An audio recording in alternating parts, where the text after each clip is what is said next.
What's up, everybody? Welcome back to the Blue River Bow Hunting Podcast, episode 101. Dylan, it's that time of the year again. You know, kind of the time frame you came in last year to help host, but finally get to talk some turkeys, man. Spring thunder, I'm ready for it.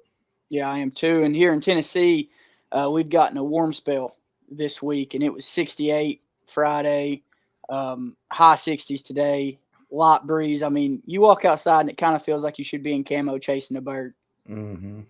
Yeah. Well, I couldn't think of a better guest to start off spring thunder with than the one and only Scott Ellis. How's it going, buddy? Going good, Brett, Dylan. Glad to have you, or glad to be here. Sorry. Yeah, you talk about a warm spell. It's going to be 85 here in Central Florida. Sure. And if you look at my social media platforms, Instagram and Facebook, you're seeing strutting gobblers all over it because we're seeing them all over the sides of the roads. They're already doing it. They had that big blizzard that came through when the Panhandle got all the snow a couple weeks ago. That was Florida's winter. It was about 5 days, and we had highs in the 40s here. It was amazing. And it's been touching or eclipsing 80 every day since about that week transpired. Everything has been going. It's hot. It's 86 right now at 11:52 Eastern Standard Time in Central Florida. That's insane, man. I mean, I'm still in the 20s here in Indiana. I would Oh, kill you're for a way up 60 north. degree day. Yeah, I'm way up Yeah. here. But Scott, for somebody that doesn't know you, which I don't know how they would know you because they must live under a rock if they don't, but introduce yourself a little bit. I'm Scott Ellis, turkey caller guy. I'm with Woodhaven, Apex, Ammo, Mossy Oak, Thermacell. I have a show on YouTube called Hunt Quest. Part of Turkey Tech app, came out a few years ago. It's on the Google Play Store and the iPhone, the iStore, Apple Store. Apple Store, is that right? Yeah. I think that's Yeah, correct. like Yeah, the App Store or something. App Store. There, you can download the app there. Won a few calling competitions over the years. Done a lot with instruction. I have 2 DVDs called Mouth Call Magic 1 and 2. Just love to kill turkeys and call turkeys, and love teaching people how to become more proficient on calling. That's one of been my labor of loves, if you will. So I think that's the short version of it. Yeah. Well, I know, like, I know it probably gets a little bit tiring. You know, a ton of people probably hit you up to come on podcasts, and I want to have you on, but I don't want to run through the regular stuff. You know, I want you to feel open and, and drop some knowledge and that kind of stuff. But I want you to talk a little bit about the early days of when you got into the competition calling, when you started turkey hunting, all that kind of stuff earlier on. Like, I'm sure it was probably back in the 90s sometime. Actually, the mid to late 80s. I was actually a duck hunter before. I was calling ducks before I called turkeys, if you can believe that. I love the duck hunt. But turkeys were a little more accessible, a little less gear, to go out and just chase a gobbler as opposed to a duck boat and blinds and waders and all that stuff. But I had a very privileged youth in that I had an uncle and a father that loved to take me hunting, and I think I loved it more than they did. But I got to hunt the mine pits, the reclaimed mine pits here in Central Florida growing up, hunting ducks. And what long picked up a Field and Stream or Peterson's Hunting or one of those old magazines and started, you always see the Thanksgiving turkey strutting in the picture. And I go, well, what's this thing? I mean, I know I'm learning how to quack and highball and, do these different, feeding chuckles, do these duck calls, but what's this turkey thing? And, how does it equate to a turkey? You see all the pictures of a turkey strutting on Thanksgiving flyers and any advertisements. And it's so funny because they do strut a little in the fall, but we know it's mainly associated with the spring. And so I'm like, this is a really cool thing. I got to dig into this. So I did and started turkey hunting 12, 11, something like that. Went on a fall hunt. Man, I've got to not be too long-winded because this is trying to condense this story that you've got me. You've opened up the gates here, the floodgates here. Went on a fall hunt at 11 years old, I think. Didn't hear a turkey, see a turkey, but I was entranced by this guy that could put a Quaker Boy mouth call at the time in his mouth and make these noises. I'm like, what in the world? Because I'm 50, so if you go back to my era, there was novelty toy machines they had at the department stores. This is before you boys' time. And there was a bird chirper was one of the calls or one of the toys that you get, yo-yos and bird chirpers. The bird chirper was nothing more than a diaphragm mouth call. Got one of those, played with that, ended up with the Quaker Boy mouth call when I was a kid.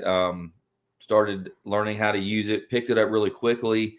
By 17, I mean, this is the shortest version I can make of this. 17 years old. You can go as long-winded as you want, brother. No, I appreciate it. I appreciate it. So 17 years old, this will be about after 5 or 6, 7 years of running mouth calls and being somewhat musical. I play guitar, I sing a tune.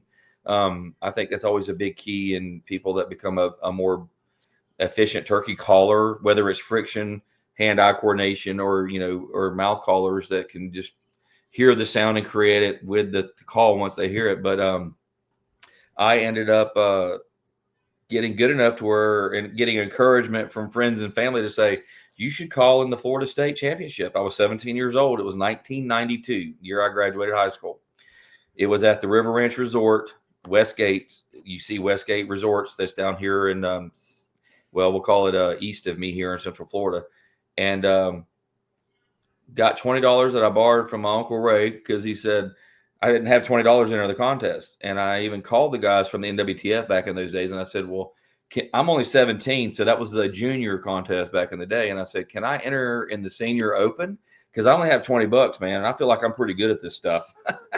So the guy goes, sure, boy, you can go on and get in that senior division. Have at it. Well, long story short, my Uncle Ray lent me $20, drove down there. Entered the Florida Senior State at 1992, and I placed second in the Florida State. So I had a lot of naysayers scratching their heads, and I said, I told y'all I was good. And I was just a punk kid, I was just a young kid, just, learned to hunt Florida Osceolas on public land. So that was a big plus for me. I learned to hunt hard turkeys that are pressured a lot, even back in those days. And that propelled me. If you can kill a hard hunted Osceola public land turkey, you can kill any of them. So that helped me there, and placed second in the Florida State, and then went to college, and then was in college about a year, joined the military, joined the Army. I'm a veteran. Thank you for your service, sir. You're very welcome. Proud to do it. And took off, went to Korea, went to Japan, went to Texas, Fort Hood, Texas, went to South Carolina, ended up back in South Carolina towards the end of my 6 years in the Army. And that's when I picked calling back up. I kind of had a hiatus, if you will, because I left the country. I was gone. And I got to call in the South Carolina State back in 95 or 96. This was right on the heels of Mark Prudhomme coming up, and Steve Cobb was winning the South Carolina State, and William Terry and Joe Drake was still calling. And there's a lot of names you may not know, may know, but I went to that contest thinking I was going to, I was calling as a South Carolina resident because I was stationed at Fort Jackson, South Carolina. So I was a resident of South Carolina as an Army guy. So I'm going to show these guys what's up. Well, I got embarrassed and humbly tucked my tail between my legs and went back to the drawing board. And that was in 95, 96, and didn't get after it hard again until I started kind of figuring things out until around 99, 2000. I came home in 99. I called in the Florida State in 2000. Lee Vernon and Wayne Cox were the two big wigs in Florida. They had won it a bunch of times. These are probably names you guys are not familiar with, but started figuring things out, started building my own mouth calls. That was a big game changer. I got a jig, a little old jig that you set the reeds with Scotch tape, and it was the mad little jig that you buy, little 2 pieces of aluminum with the machine, the frame diameter, if you will, the shape of the frame was milled out of the aluminum, and you slid the frame in. You set the reeds with a Scotch tape, did the back tension with Scotch tape, and started building my own calls in the mid 2000s. And that's when the whole thing started really changing. And I started studying turkeys more, treetop turkeys. That was a fellow that had a DVD out. His name was Brad Taylor. Treetop turkeys. I think you can still get the DVD. There was old tapes from Lovett Williams, who's a renowned biologist in the state of Florida, that had tons of audio recordings and the sound breakdowns of the different calls of the wild turkey. And once I started studying turkeys and studying the art of contest calling and trying to put together a platform, if you will, or a program that would make sense to turkey hunters and judges, and it would fall very, very kindly on all ears, I started winning and placing. And since I've won 4 grand national titles, including owl hooting, U.S. Open owl hooting, top 5 the Open 5 times, 3 head-to-head championships. Like, I'm not trying to brag. I made it to where I got pretty successful at it. Learned to play the game, learned to be a turkey, so to speak, and ultimately translated that into how more realism and knowing the language of a wild turkey, how to speak to a turkey, will kill more turkeys. That's the shortest version I come up with. I apologize. No, you're fine, man. That's a good thing about, having a podcast. You can make it your own show kind of deal. And I would love nothing more to hear those long-winded stories. It makes for great stuff, man. Where did you kill your first wild turkey at? In Hardy County, Florida. It was a Jake. I shot it with an 1100 Remington with pheasant load number 4s. Nice. And I shot him at 25 yards, thinking this was before patterning. And I'm with Apex Ammunition, TSS, which is amazing stuff. We can go on that tangent if we want to later. But these were just, I knew it needed to be a 6 or small or bigger. And my uncle had a cardboard box of pheasant. I think they were Winchester pheasant loads. And I mean, these had the cardboard shot card from the old days, not because it's common now, but because that's the way they did it 35, 40 years ago now. And it was a Jake, caught him in, shot him at 25 yards, had to beat him to death with a pine limb after he finally went down. It was not a pretty picture, but I got the bird, and that was my very first turkey, a little Jake Osceola. That's awesome. I know I've heard you talk on a few different shows before about linking up with Quaker Boy. When I think of Quaker Boy, I think I think old school turkey calls. I think of like them and like Lynch Mob and a couple of different companies like that. But how exactly did you get linked up with them back in those days? Well, the first mouth calls, just for clarification, I'm with Woodhaven. I've been for 16 years. Yes, sir. Yeah. No, this was it's a cool story about Dick Kirby, actually. I was a kid. I used to call the 1-800 number that was on the mouth call pack when I was a kid. First call I ever ran was a Kiki and a Twin 2. And I basically would call in, talk to Ernie Calandrelli and to Dick and to who's my buddy's name? I'm losing a buddy that was there at Quaker Boy at the time. Mark Shirelli. He was a production manager for Quaker Boy back in the day. Mark Shirelli, Ernie, Dick, when he was in town, they would talk to anybody, and they were just like you and me, and we could just talk turkey. I was a kid. And I bought this mouth call and rode my bicycle to the local gun shop. It was a Twin 2 or a Kiki, I can't remember on it. It was a straight double reeded call. And I wore that call out for about 6 months to where the reeds were falling out of the frame. Now, mind you, 6 months, as much as I called with it, that was a pretty good mouth call, pretty well built. But I was a kid that didn't have a dime to my name, and I saved my $3 back then, and wore the call out. So I wrote them a handheld letter. I wrote it with ink and mailed it to them and sent them the call back after I had talked to, I think it was Ernie Calandrelli on the phone. And I said, dear sirs, I like your call a lot, but I've had it for 6 months and the reeds are coming out of the frame. And I don't think any mouth call built today or at any era in time could have withstood what I put that call through. But I was going out on my first turkey hunt after I learned about these mouth calls. This was my first turkey hunt out with my dad and learning the sounds of the turkey through, again, I say cassette tapes. I had a Rod Latham Penn's Woods record. That's how old this is. This goes back. I missed that in the first story, but listen to these turkey sounds and wrote them the letter, sent them the call back after they told me to send it back. We'll take a look at it. Well, it was the eve of me going down to Hardy County where I told you I shot that Jake. It was the eve of that hunt, and the mail shows up, and there's a little box and has a Quaker Boy return label on it. I'm like, And in that letter, and it breaks my heart to this day, in that box was a handwritten letter from Dick Kirby. I lost the letter. I don't know where it came from, apologizing for that call doing what it did. And he sent me like 2 old boss hens, 2 cutters back in those days, 2 Kikis, 2 Twin 2s, and a Quaker Boy hat, which I still have up on a Rio mount that I have from those days. And so, but you got to mind you, this was in the 80s. So this went all these years. And to get to the point of your question, because I get so long-winded. When I came back after the military, I came back and 99 to Florida. 2000 started reconnecting with all these boys that I always been part of my life as a turkey hunter growing up or in the early days. And Ernie Calangerli put me on the pro staff with Quaker Boy I was with him about 7 years. And that would have been from 2000 to 2002 to 9 or 8. And then I've been with Woodhaven since 2009. So 16 years I've been with Woodhaven. But that first several years was the Quaker Boy connection. And that was because I was a Quaker Boy kid.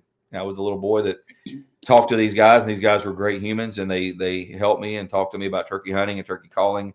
And I love seeing it today when people will take the time to talk to somebody about turkey hunting and turkey calling and learning the art of the legacy of hunting wild turkeys and spending time with our youth. That's if we don't get these youth involved, I mean, they're not going to be any future to hunting turkeys. And that's what I try to do a lot with the instruction and everything that I do with YouTube and Woodhaven and Apex and everything else. So. Yeah, I could only imagine being young and fired up about turkey hunting and then getting that in the mail. I bet that had you on cloud nine. Yes, I didn't deduce, or I didn't go into the details on that letter, but Dick wrote me a hand letter. I got sidetracked about, sorry, the call didn't hold up to the expectations, but the box had all, it was a handwritten letter from Dick, and he made me a box call while I was with Quaker Boy, and I wish I've got that in display in my hunting room. But I wish that I had that letter because it was a really cool thing to be able to look back and go I've got 8 brand new mouth calls and a hat, and I'm like, wow, this is the best thing since sliced bread. I can't believe this is happening. So yeah, it was a very cool thing getting that from Dick, and that's how Dick was. I had nothing but great things to say about Dick Kirby. He was a great human, as well ambassador to turkey hunting. So go ahead, Zoe. No, you're good.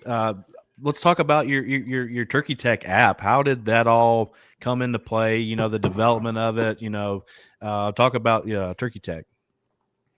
It was really simplistic. I had some guys approach me about doing an instructional. They seen my DVDs, all the stuff I have on YouTube under Hunt Quest, those old videos from 14, 15 years ago now. And they go, we're wanting to put this on something that's user friendly. Everybody is doing the mobile thing, the cellular thing, cell phone thing. So we want to put something on an app that they can have at their fingertips and create a learning instructional tool and have strategy and technique and instruction. And it was the guys from Got Game Tech, and they approached me about it, and I self-filmed all the sequences and added hunts with strategy to the hunts and how the hunt unfolded. And it's like $4.99 for that app, and you can spend a few hours the night before turkey season with that app. And if you have good brain retention, memory retention, you could go out with a sliver of an idea how to go kill a turkey. And if it's a pot or a box, not necessarily a mouth call, because that takes a little more skill set, but you can take a box call out there and go yuck, yuck, yuck, yuck, yuck, yuck, yuck, yuck, and you can go kill a turkey if you spend a couple hours with that app. So I'm really proud of it. I mean, it's shortening, or it's shallowing the learning curve for the masses. But as I said before, if we're not educating people on what's out there and helping them be successful, some people would frown upon that and say, well, they're just killing all the turkeys. I mean, they're not going to be that successful. But if you can get the average guy that wants to learn a little bit and he can get all this knowledge in his brain and go out and kill him a bird, this is going to prolong, and this is going to extend the life of the legacy of turkey hunting. I mean, and you're not going to hear me say sport, because I hate saying sport, because sports call scores and we're not scoring anything. If you want to go score your turkey or your buck, that's fine. But you know what I mean? When I say competitively, it's not a sport. It's you and nature and that gobbler. So if you can just teach the masses and give them a little bit of it's not going to make you an expert overnight, but it's going to give you a direction and a lane to follow to have success. And if a guy goes out, if 1 in 10 that pay $5 for that app go out to that app or download the app and go out in the field and kill a turkey, then you've been successful. You've taught a guy, giving him some base knowledge on how to go kill turkeys, and that's not much more you can ask for, because he can continue to develop that skill set and then ultimately share it with friends and family and kids and the neighbors' kids and spread that legacy that we know is turkey hunting that we love so much. Yeah, I feel like Yeah, I feel like you were definitely ahead of the game when it come to putting out instructional stuff. I feel like, I think I even watched your videos, 10 years ago, and I think you may even be the person to tell me to kiki run and that sort of stuff. Like when you look on YouTube and look on instructional calling videos, you're like the guy that pops up, which is pretty cool. I appreciate that. Yeah, it's always using that extra trick in the bag. I've always talked about how it depends on how deep that bag of tricks is. Don't ever discount having a million tricks in that bag, and you start exhausting them one by one until one of them works or it doesn't. But by golly, don't walk away from a hunt going, we didn't reposition, we didn't key, we didn't fighting purr, we didn't gobble at him, we didn't Jake yelp at him. There's so many things. I try to teach turkeys hunters to be 3-dimensional. Don't get stuck into that rut, because that's going to make you'll kill a bird every once in a while that's hot, that a hot 2-year-old, he'll run you over from just yelping and clucking and doing a few of the basics. But always have those tricks and use those tricks and then employ those tricks, and don't do them all over top of each other. We're getting into technique all of a sudden here. When you're doing all these different types of scenarios and these techniques, don't do it on top of each other. Give it 10, 15 minutes. Give a fighting purr routine with wings and you're slapping wings or your ball cap or whatever. Give all those routines and then give it a break and then listen and see what happens. If you try it again, if it doesn't happen, then go quiet for a little bit and then move on. Let's gobble at him on a tube call or a gobble shaker if you can. Well, that didn't work. Well, let's go quiet on him for 20 minutes and see if that works. That's what big successful turkey hunters do. They know how to move on a bird. They know how to be the woodsman. And then they know if you are a mid to above average level caller, you can employ 20 different tactics that may pull that bird, make him break, come to gun range, and you kill him. Don't be one-dimensional. That's what I teach people all the time. Don't be one-dimensional. Yeah, so Brett got to hunt Tennessee with me for the first time last year. And I've been Woodhaven since I could even buy a turkey call. So I'm pulling out mouth calls, and I've got probably 10 on me. And at first we couldn't get this bird to go, but the hen, she was cutting me off. And I told him, he was like, this sounds kind of aggressive. I was like, dude, down here, sometimes you just got to forget the tom and talk to the hen. So a little bit goes by, switch mouth calls, and something with that pitch change. Mm-hmm. Brett, it fired them up. They had hens with them, and they still pulled with the hens.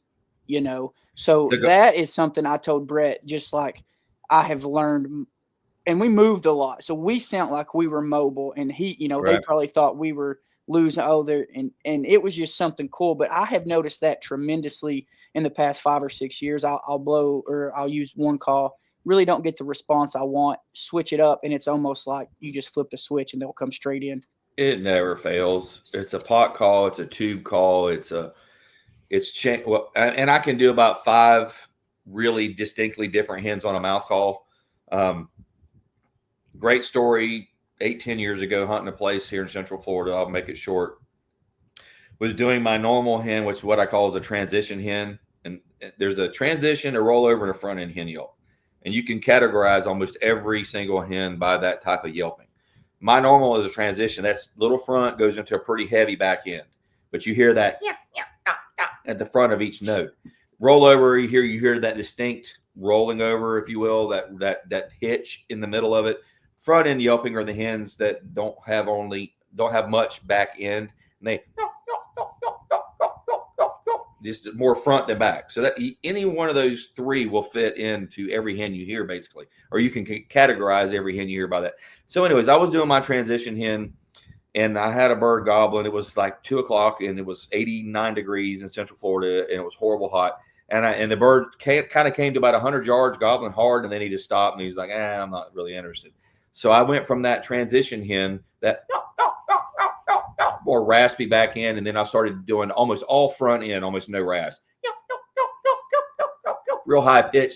The gobbler turned around and marched straight into 30 yards right to his death into the end of the gun barrel. I'm like, that's why you change the voice and you become versatile on multiple calls, or at least have a call you can change if you can't create them different, distinct hens on one call.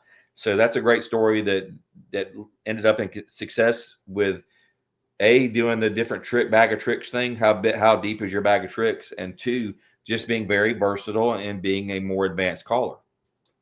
And the talking to the hens thing, man, I could go on for about 2 hours on how you see a gobbler, identify a gobbler has a bunch of hens with him, and you then adapt your calling sequences to the hens, not to the gobbler. You're not capitalizing on the gobbler. You're capitalizing on that flock of hens. And I can give you all the rundown on it. I've done it on a million podcasts, and I love talking about it, but I can simplify it as short and sweet as I can. When you're talking to a hen, never become aggressive too quickly. If she yelps, you yelp back at her. If she clucks a little bit, you cluck a little bit with her. You kind of just make civil conversation, because there's going to be two types of hens. This is what always going to be what nature, in my opinion, and what my mentality allows me to think is that there's two types of hens. You have a really aggressive, cranky hen. That's the one that everybody always loves. Man, I yelped to her and she started cutting. And I started doing it back and they ran all over. The hen came right over, the gobbler came over. But that's not every hen. I would say 7 out of 10 hens are the coy, passive hen. That's the one that doesn't want confrontation. She's going to go, oh, no, sir, no, or no, ma'am, I'm going to walk you right down the road here into the other field, the other pasture. She doesn't want that confrontation. And I think you see more of that type of coy, shy hen than you do that aggressive, nasty boss hen. So what you do is you start civil, and then you elevate your conversation level with hers. You can even do the kiki run in that coy, soft, passive hen. Just do a little like Ken. She may think there's a Jenny that got lost in the flock. Well, what's that little girl doing over there by herself? Let's wander over here and see what's going on. And the gobbler's in tow. If she immediately fires back at you, yeah, and she starts cutting real hard and she's aggressive, I'm going to say it's okay to elevate it at that point. But just remember to start very socially civil, if you will. Clucks and light yelps. Don't get nasty until it warrants that based on her mood and what she's doing. If you stay civil, end up with some soft yelps, some kikis, some cluck and purrs with that soft coy hen, she could bring that whole flock over just out of curiosity. If she is that nasty, aggressive heifer, then that's the one you can get nasty and aggressive with. And she might drag him right over looking for a fight. Boom, you shoot him in the face, game over. But always start civilly and then escalate your type of calling based on her mood and her conversation with you. That's the shortest version I can come up with yet. No, I love that because I had a bird last year. He was missing tail feathers. We knew exactly which bird he was from the year before. Brett got a crack at him, and then so he was already educated, right? So after after I missed him the year before, and then Brett missed him, this bird was just not. He wasn't very vocal. You know the game. So it was. I guess it was one Sunday. I had slipped back there, and I had called a little bit, but the hens were coming through. Well, I had activated this hen. She came in to check it out. She was she was on fire. She was going. So I didn't do anything. I was like, this is perfect case scenario. Mm-hmm. So I hear leaves, turn to my left. There's another hen coming in. I thought this is going to either be really good or really bad, right? Because not part of the same flock. No, two different ones coming to me. That could be complicated. I was like, I hope if it happens, he comes in quick. I was texting Brett, sent him some videos because they were just chirping back and forth. And I looked up, there he was. The bird that I've missed, he's missed 15 yards. I got him. But I didn't really call at all that morning. I'd called enough, initiated that hen. She fired up a different hen, and it was just nature's finest. That's beautiful. Yeah, that is definitely playing the best of both worlds right there. You being able to communicate with them and then them two getting pissed at each other. Mm-hmm. Well, there's another technique that we talk about a lot, or I talk about a lot on podcasts and friends and family, and that's tandem calling. And that's whenever you have a buddy with you and you're both calling, you're 10 yards apart and you start this one over here, this guy over here. Hell, Billy Argus and I did it in Kansas last year. Billy's over here yelping. Then I start yelping back at him. Then Billy will cut. Then I'll start cutting. Next thing you know, you've got two hens that are aggravated and they're not happy about life in general. And it's just here. You hear it all the time in the spring. If you listen, you hear hens get fired up. You'll hear them start getting aggravated with each other. They're always establishing a pecking order, just like the gobblers are. So Billy and I were back and forth. And sure enough, a bird gobbles that I don't think would have ever gobbled without all that chitter chatter, with like it was two hens legitimately engaging and getting into a fight with each other, and pulled a gobbler right in the range. It was epic. I mean, it happens all the time. It's called tandem calling. You can do it walking through the woods very slowly and softly, and I don't recommend it on public land. You get shot in the face and all that, but clucking and purring, easing through if you're on some property or you're set up, you're scratching in the leaves and your buddy's 5 yards to your left and you're both you're just scratching it. You're simulating feeding hens, especially on pressure turkeys. That's worked religiously in the state of Florida on public land turkeys, clucking and purring, doing little whines and everything, and just imitate. And I'll take a wing out and I'll or a stick, just doing that whole simulation with turkey sounds and turkey vocalizations, and that will seal the deal when I'm setting up blind calling. But just getting that engagement with two different wild hens, you can't get any better than that, dude, because he could not stand it. He couldn't stand it. Yeah, he comes straight in, but I was so thankful, and I learned a lot just from watching them two interact, because they came together, but they'd stay about 20 yards apart, right? But they were just, and then the first hen, she pushed out, and then thinking back, it could have been he seen one of them and took off, but I think he he just couldn't resist it. And then, well, there's nothing wrong with live decoys, brother. Yeah. Right. Yeah. There ain't nothing wrong with live decoys. Call them hens in, let them and be still and keep them hemmed up for a little while. Yeah. Never a bad thing. Never a bad thing. Yeah, and Brett and I had to play. It's so steep here. When he came in, the terrain, he's used to more. Well, he hunts West Virginia, so he knows the terrain. But we got on these birds, and they were fired up, and we were having to creep up. And me and Brett was like, "Look, man, I know there's more than one gobbler in this patch, but both of us ain't getting to the crest." So I was like, "Brett, take off, brother." And I stayed back, and I think that being 15, 20 yards off the backside of that ridge, to where they couldn't see, that helped tremendously. So like you said, just little woodsmanship things can really help seal the deal. That's one of the oldest tricks in the book, brother. Putting your caller behind the shooter, because when they hang up and they come in at 40, or we'll say 60 yards or whatever, and the shooter's at 30 and the caller's 30 yards behind him, he hangs up, he's in gun range, he's dead. That's a good old school technique that's used. Been the demise of many a gobbler, I can promise you. Well, I was always taught, like, even when they're on the roost, and definitely when they first hit the ground, to read the room. They may be quiet one day, and and you're not just going to sit there and just hammer at them on stuff, and then kind of mess the flow up a little bit. And then that particular morning, opening day in Tennessee last year, this hen, I ain't never heard a hen so fired up right off the bat. And I've been turkey hunting for about 15, 20 years now, but like this hen was absolutely on.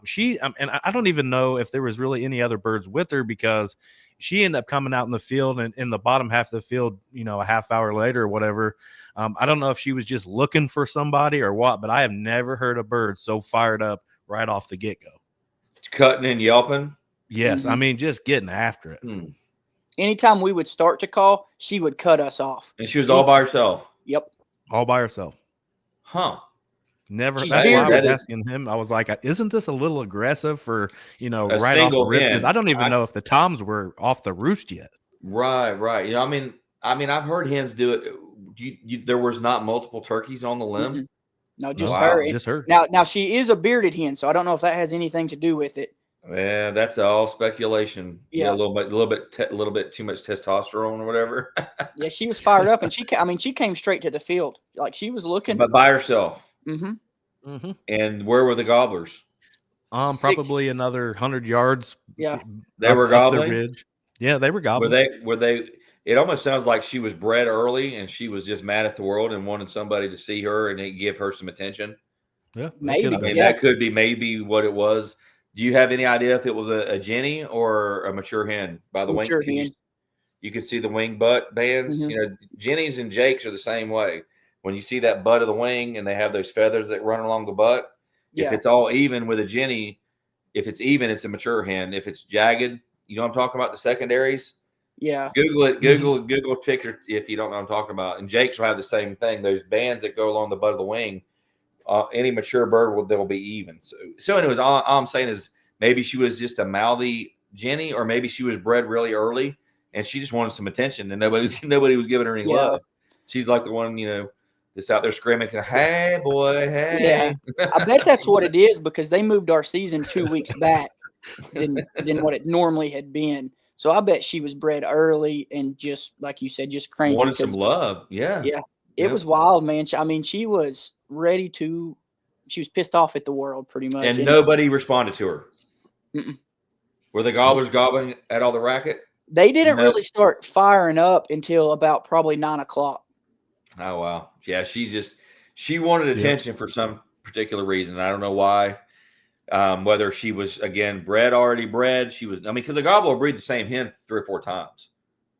So maybe she was already nesting or setting, maybe, and I don't know, or maybe she was a Jenny, or you said she thinks she was mature. Mm-hmm. That you could only just speculate and start making theories after something like that. Like she's all by herself making all that racket, and nobody's paying her any attention. Yep. And then she's the Karen. She's the hen Karen. Right. And I keep a big area for them to nest in that I don't bush hog and stuff like that. That's where she was headed, and the toms did not flinch her way. She was probably nesting. That's probably exactly what it was. And the toms, I guess the toms are headed the other direction. We ended up, that makes good sense. Facing them. Yeah. So you have a sanctuary for nesting. Mm-hmm. Yeah. And she was somewhere coming out of that. That makes sense. Yep. They're very gregarious animals. Turkeys are like a bunch of humans that want to hang together at a barbecue. You know what I mean? They want to hang out. They want to be gregarious. They want to be social. And when she's getting shunned because she's doing her thing and, going down off the roost, heading the nest, and she could have been a Jenny that's her first. Jennies can nest. She could have been a Jenny that didn't know what to do because she had already started laying eggs. But anyways, we can speculate about that one all day. It was super cool to have, though, because she was vocal and like you could just hear, and she had that good rasp and she was loud. It made the morning really, really, it just threw that extra spice.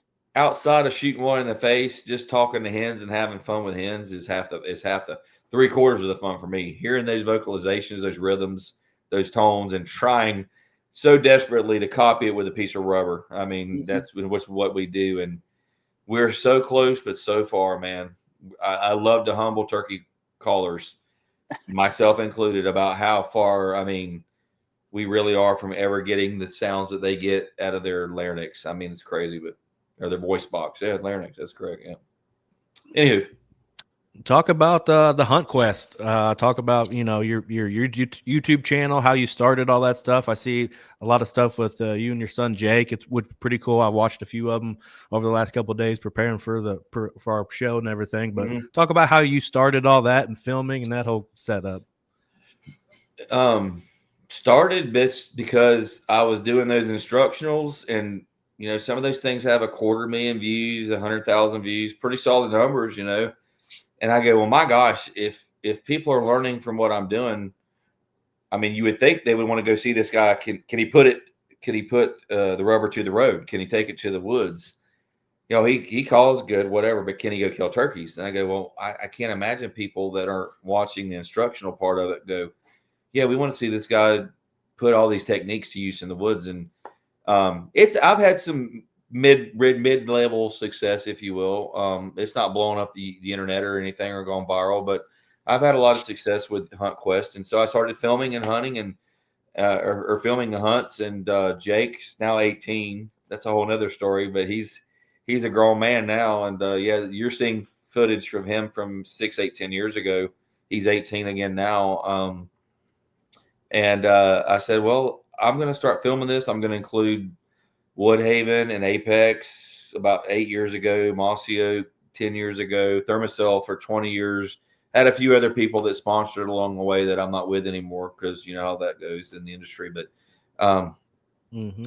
so I said, surely we can get a decent following and have people want to watch the hunts and follow along and enjoy watching a guy they've learned to turkey call from go out and whack birds, right, with success. So then I launched a Hunt Quest. I came up with a bunch of different names. I thought the Hunt and the Quest was cool. And, we're going on a hunt, we're going on a quest, and it doesn't matter whether it's like, what's that old cliche? It was fun. It was real and it was fun, but it wasn't real fun. Well, you're going on a hunt, you're going on a quest, but it might not be a hunt quest, but it's going to be one or the other. And that, that ultimately will, that's why you go and do it. That's why you enjoy it, whether you're hunting and killing or whether you're questing and just enjoying the adventure. That's kind of where I came up with the name. But had some mid-level success with it. Still doing it. I work a full-time job. Just disclaimer, I am not in the industry full-time. I do what I do, and I work a real job. I'm an inventory manager by trade, inventory logistics, all that stuff. So I mean, I get a good bit of vacation. I'm in management, so I do get a fair bit of vacation. I have to sprinkle that in with deer season and with going on turkey hunts. And it's last 2-3 years, new job, new parameters, new vacation, just a different set of rules, if you will, that I'm not able to hunt. I mean, I hunt a good bit and I go on vacation and I save my vacation, but I don't get to go as much as I used to. So I try to capitalize on those hunts as much as I can, and hit a few states. I think I've got like 30 states out of 49, 50, 49. Yeah, that's correct. Actually, there's turkeys in Alaska now. That's a whole nother story that's fun. But 49 states. I think I've got 30. I was wanting to do that whole deal where I did the Super Slam, U.S. Super Slam, but I'm just getting old and slowing down, and I'm not as mad at them anymore. So I hunt with good friends, and I love hunting Georgia. We deer hunt Georgia. I love Georgia. I hunted Tennessee a few years ago. I think I was telling Dylan I hunted, killed 2 birds on a buddy's hunting lease. We had a blast, had turkeys all over us, had a good time. It's on HuntQuest. Check it out. Kansas, this year particularly going again. I'm bouncing all over the place. I like to go to places and hunt with good friends. I'll sprinkle in a few places I haven't hunted and haven't killed in, and I do that at best of my ability with the vacation allotted and everything. But it's as I slow down and as I'm getting older, it's a lot about just enjoying the fellowship with those people that you've hunted with for a long, long time and that you have shared a lot of experience with. And that's always kind of what I'm doing now. South Carolina, Georgia, then I'll sprinkle in Kansas with Woodhaven. I think I'm going to New York with a friend. I love hunting New York. New York is gorgeous. And maybe one other state. So it's just I'm not getting the time off enough, and I'm not able to capitalize enough on sprinkling deer season, life, and turkey season all together with vacation that I'm allotted. So anywho, I'll shut up. Out of all the places that you hunt, I know this is probably a question you get asked quite a bit, but what's one of your favorite places to chase these birds? I love elevation and hardwoods. Had a blast in Tennessee. I love New York. I love West Virginia. Hunted there years ago, actually 2 different times. Wisconsin, rolling hills of Wisconsin. Love Wisconsin. I love Miriam's and Rios because they gobble so good and they gobble all day long. I love Miriam's and Rios. So you think I'm going to say, well, Scott's got to love hunting those swamps down in Central Florida. Yeah, it's getting so hard to hunt in Central Florida, boys. It's becoming such a burden to find. And like we're hunting, I did get a hookup with a good friend of mine who's one of my Woodhaven pro staffers, Curtis Parker. We're hunting east of Ocala, Florida for the opener. Hunting the youth hunt on some public land. That's a draw hunt that I've killed a bunch of birds on over the years. It's on HuntQuest. It's on the Woodhaven YouTube channel, which you guys should check out too. But I love hunting hardwoods and elevation. I really get a kick out of that. It's a lot of fun. And then, I mean, a close second is Rios and Miriam's anywhere because they just gobble good. And probably a third would be hunting Florida and big oak hammocks and cypress heads and stuff like that. I do love hunting big live oak hammocks in Central Florida and hunting the old Osceola because, they're very, very hard to hunt and they can be a challenge. They can run you over like a 2-year-old Miriam, or they can be really hard to hunt. And they're where I cut my teeth on. So, I still love coming back to home state without a doubt. Well, let's dive in a little bit into some of these topics. I want to talk on actual hunting itself, but my first question would be when you actually roost birds and the next morning you're going in to chase these birds that you roosted, how close is too close? I mean, in reality, I get as close and tight as I possibly can without bumping them. Closer the better, especially if they're roosted with hens. So that's all about woodsmanship, and that's all about just trying to figure out the terrain, using the terrain, hopefully having some back knowledge or backstory, if you will, on where these birds maybe fly down and where they where they're traversing after they hit the ground. Any MRI, most recent information, is always a plus, but ultimately I love getting as tight to them as I possibly can, and especially if they have hens. And then once the morning wakes up and it's going, then I'm listening for those hens and seeing what they start saying on the limb. If he's by himself, that's one thing. If he's not by himself, then I will talk to those hens to try to provoke a hen, just like your girl down there in the bottom of that field that morning that was real mouthy. If I can get one of them talking to maybe fly down in my direction, that's always a plus. Generally doesn't happen that way. Every now and again, you'll get one that will do that. And you'll get one to come down that will bring the whole flock to you. But best case scenario, you're 80 yards from him and he's by himself. Couple tree calls, maybe a light flight on cackle with a wing. You slapping that wing or that ball cap on your arm and shut up and wait till his feet hit the ground. Don't say another word till his feet hit the ground, because he'll sit there, as you boys know, he'll sit there and gobble and gobble and gobble and gobble. You keep calling, he's going to sit there and gobble 9 out of 10 times, and let his feet hit the ground, then the game begins. What about overcalling? I'm sure you get this asked quite a bit too. How much is too much? Osceolas, yeah, it's a great question. I get this a lot. Osceolas, less is more almost 9 out of 10 times. Even on private land.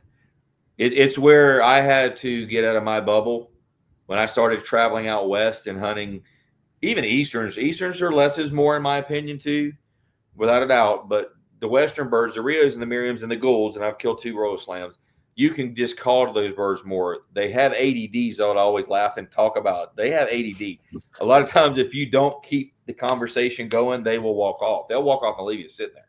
Now, Osceolas and Easterns will too, but there's got to be a long moment of silence before you get to that point. And very often, that 15, 20 minutes of silence will kill Easterns and Osceolas.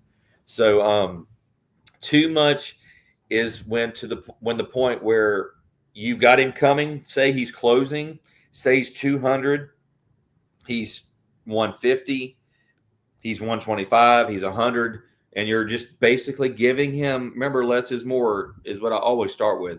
You're basically giving him some light clucks and yelps. He starts to slow down his progression. Then I get a little more excited. I might cut a little bit at him. If he's a long ways off, I will call more aggressively. That's always distance. Distance is a big factor in how aggressively I'll call a bird that I strike.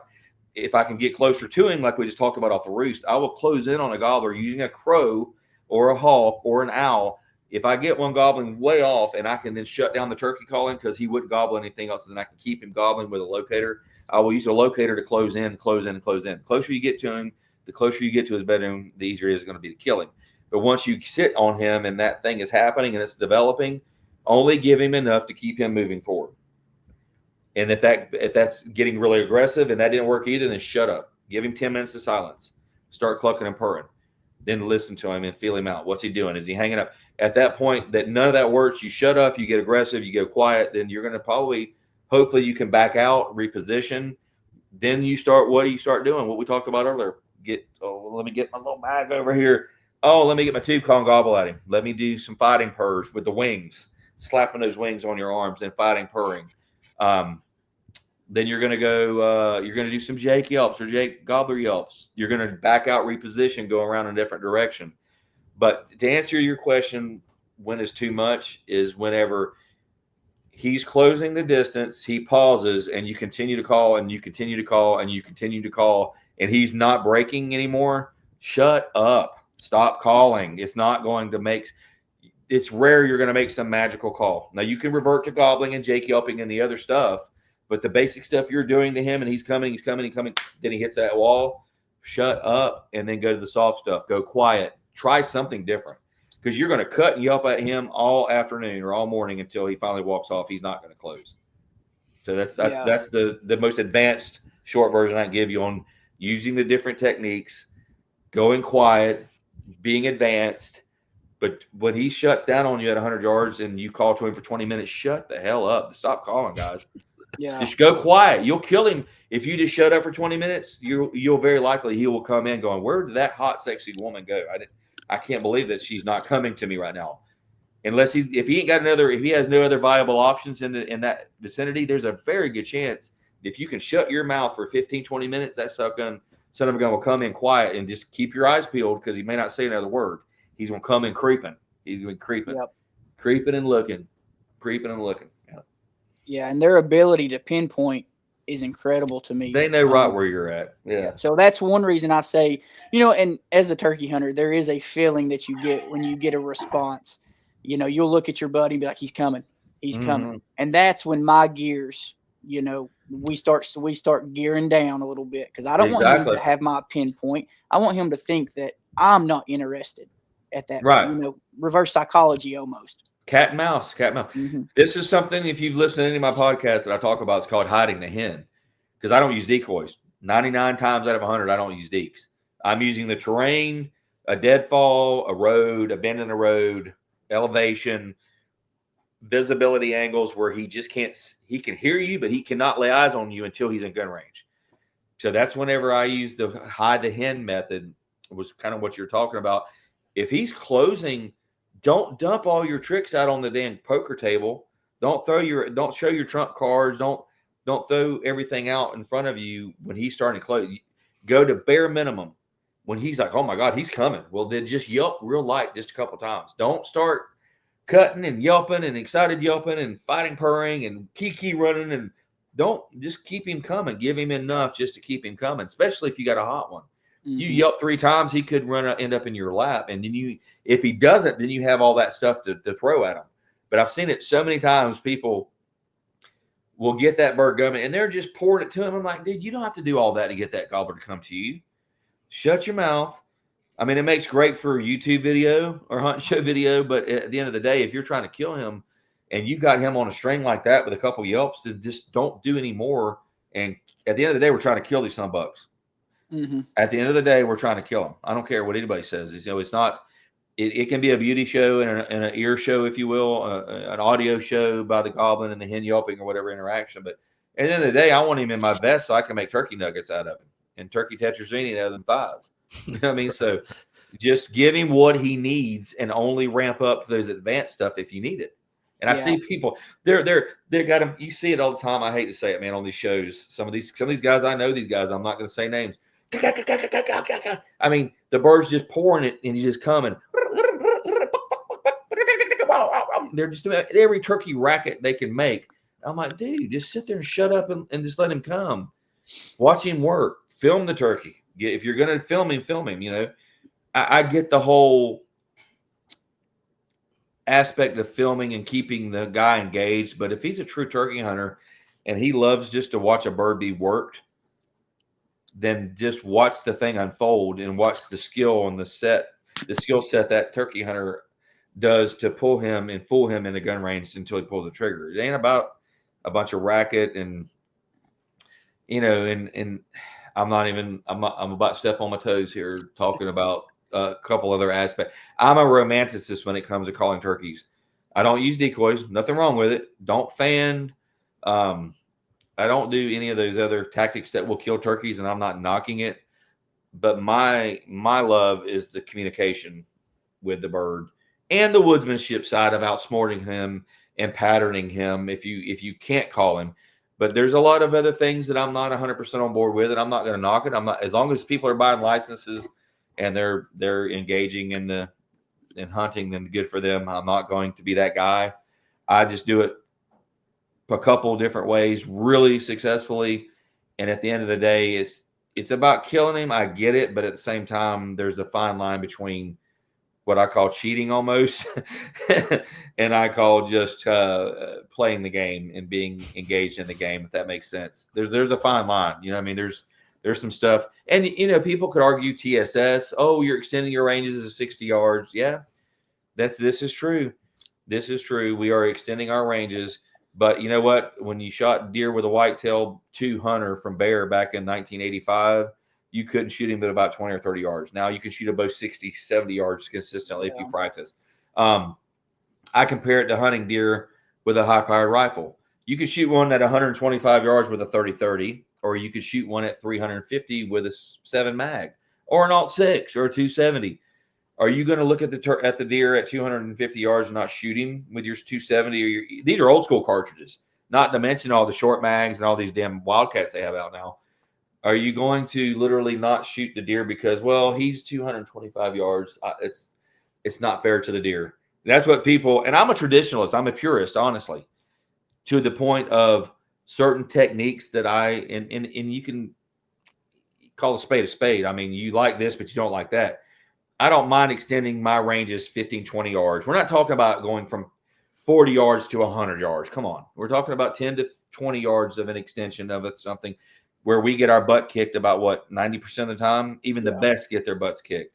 So, but to just say I'm not going to do it because of the range that's being added to TSS, we're just going to call it TSS. No, I'm not a big. I'm okay with extending the range a little bit. I'm not okay, and it's very controversial, and this could be debated about putting a fan out when turkeys lose their minds. It's like it's almost cheating. Like I've never seen anything like it. If you've watched these guys with decoys, they're reaping. I'm not knocking it. Mm-hmm. Clarify here, I'm not knocking it, but it's like, my gosh, I like talking to them.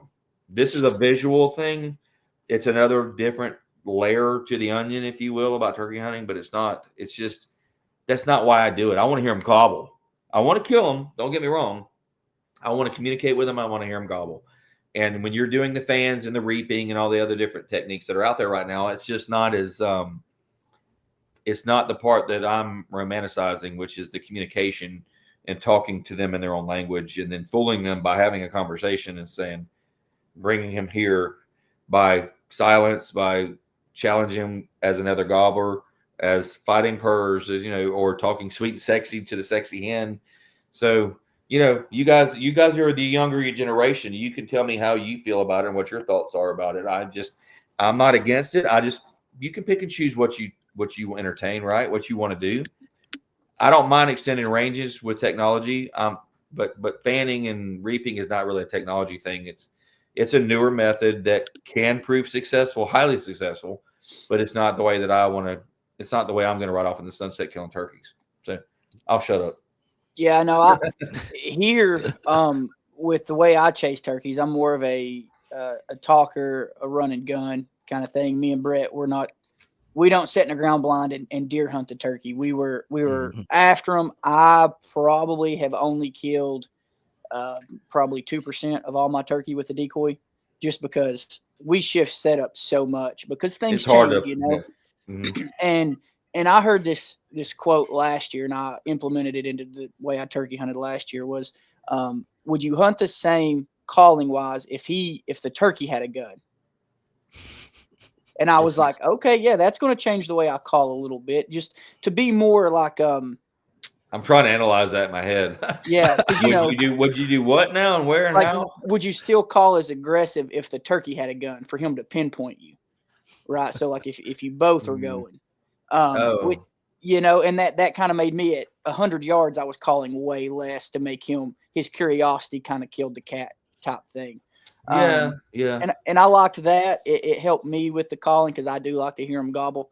But after I heard that, I was like, okay, I'm going to try to just less is more, hone it back, and put him on the move. So and that's worked out, kind of well for me because I do feel like in certain scenarios I've laid it on a little thick, but well, at 100 yards, I can promise you, if you're just clucking a purr, he knows right where you're at. So that's all I'll say about that. Right. So I don't know how to equate that. I'm still trying to wrap my head around that statement because if they had a gun, that's pretty broad. That's pretty broad. We'd have a bigger gun, or we'd have a rifle, or we'd have a hand grenade or something. I mean, absolutely. Yeah. As far as the decoys goes, like when I hunt with Dylan in Tennessee, I could see where like what we accomplished last year of getting him to come over the peak of the ridge and all that stuff. But like when I hunt West Virginia, I hunt some fields up in the mountains in West Virginia. The decoys were great. When I go to Michigan, later in the season in May, the decoys work great. It's all situational for me, even calling wise. Like I said earlier, I like to read the room before I even really put a note out there. Decoys is kind of the same way. And fanning, I'm not a huge proprietor of that. And if it works for you and that's how you like doing it, that's great. Right, I'm not a huge fan of it. I like to play the game, just like you said.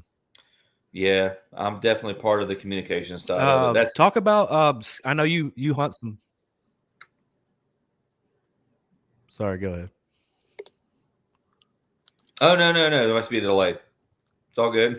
Go, keep it rolling. Yeah, it must be. I know you hunt some public land too when you're out on your kind of turkey tour. Talk about how you scout that public land.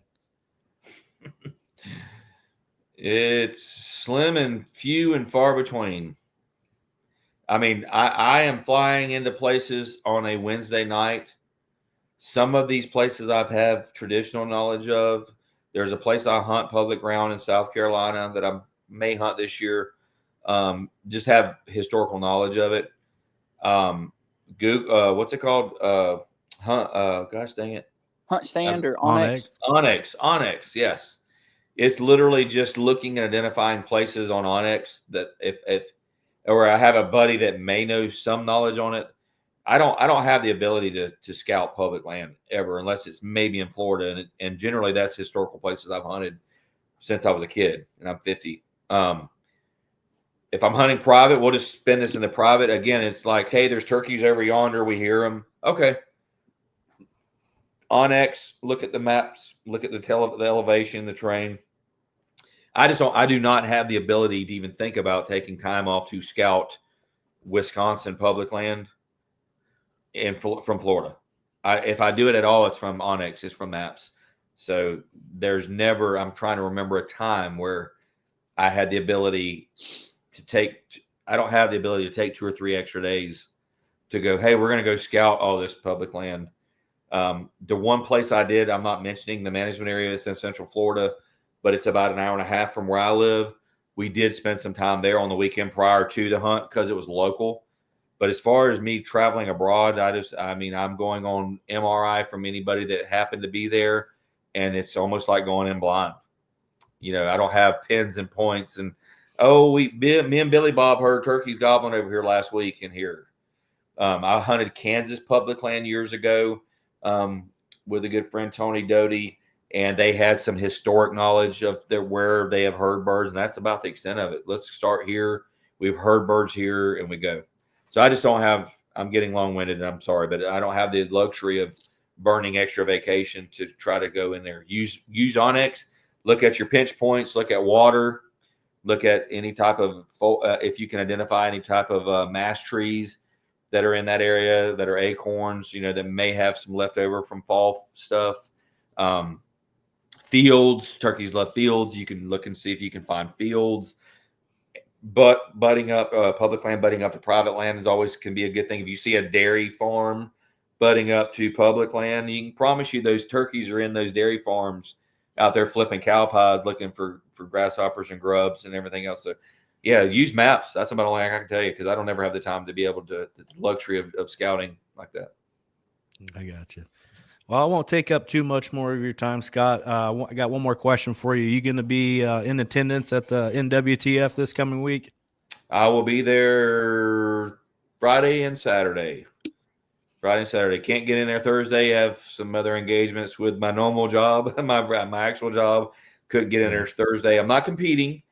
Old Scott Ellis is taking a little bit of a hiatus, if you will. I'm not saying I'm retiring or anything, but I'm just taking a break the last few years and concentrating on other things in life and using that vacation where I could use it, because I was a little bit more privileged at another job I had prior to where I'm working now, where I was able to travel a lot more without burning vacation. And I had that ability to travel a bunch like I used to back in the day. But yeah, I'm just going to be at the Woodhaven booth. I think it's 1401, but I'm not sure if that's exactly correct. But come by and see me in Nashville at the booth. And we'll talk turkey and run calls and tell me a turkey story and all that good stuff. That's awesome. I know, Dylan, you're going to be there, right? Yeah, I'll be there Friday, Saturday, and then we're going to come home on Sunday. So I'll swing by and chop it up with you. I'll be bouncing pretty much from the Drake Old Tom and the Woodhaven booth. Then I'm gonna have my little ones with me, so we'll see how good this works out this year. But it's gonna be a good time. Always is. Yeah, I always love it. Yeah, it's the biggest gathering of turkey hunters that there'll ever be. Ever be. That's for sure. Yeah. Well, I appreciate you taking time out of your day to come on and talk some turkey with us, Scott. I much appreciated. Anytime, boys. We can do another one and just talk straight techniques and come up with any kind of crazy question you want to. We can talk about it together and definitely come up with some type of metrics or plan or strategy to kill them. I can promise you that. Absolutely. And That's I've got awesome. I've got a ton of elevation and hardwood. So you let me know what weekend and we'll chase some turkeys. We'll talk. We'll definitely do it, man. I had a blast in Tennessee. Go to Hunt Quest and check out my channel on YouTube, and you'll see those hunts. Put Scott Ellis Tennessee turkey hunt. I think we were in the birds. They gave us a fit. I missed one on the first morning because the airport lost my shotgun. I had to shoot an unfamiliar weapon. Oh yeah, Yeah. never pattern. Oh yeah, this thing's good at 50 yards. Shoot, whatever. Missed him right on camera. Caught him right in. He's about 40 yards, which is my wheelhouse because I like my pattern like this at 40. Yeah. With all the hot loads that we're shooting right now, 40 is my magic. 30 to 40 yards is where I like them to be anyways. And no, sir, that gun was not shooting anything close to that at 40 yards. But it's a great hunt. Yeah, it's a great hunt. A lot of goblin. I love Tennessee's beautiful. Thought about moving there in the next 10 years. My girlfriend and I, Ashley. Yeah. So Awesome. Well, glad to have y'all. Y'all hit me up anytime. I'd love to talk turkeys, and again, maybe dive deeper into the strategies and techniques, and maybe I'll pull some mouth calls out, and we can run some calls and owl hooters and crow calls and locating. Just take it to another level of instruction, which is what I love to do. So, absolutely, I appreciate it. yes, sir. Tell everybody where they can find you on the old social media. Hunt Quest with Scott Ellis on Facebook. That's the fan business page, if you will. I have a personal page. Friend me on there. If I've got enough room, I'll add you because it always falls off. There's like 5,000 people that fall. It ebbs and flows. I have a TikTok, which I think is about to go away. I think TikTok is really Trump has got the TikTok thing on in check right now, so I don't know if that's going to happen. But I have a Instagram. It's Scott_C_Ellis, my middle initial, Scott_C_Ellis.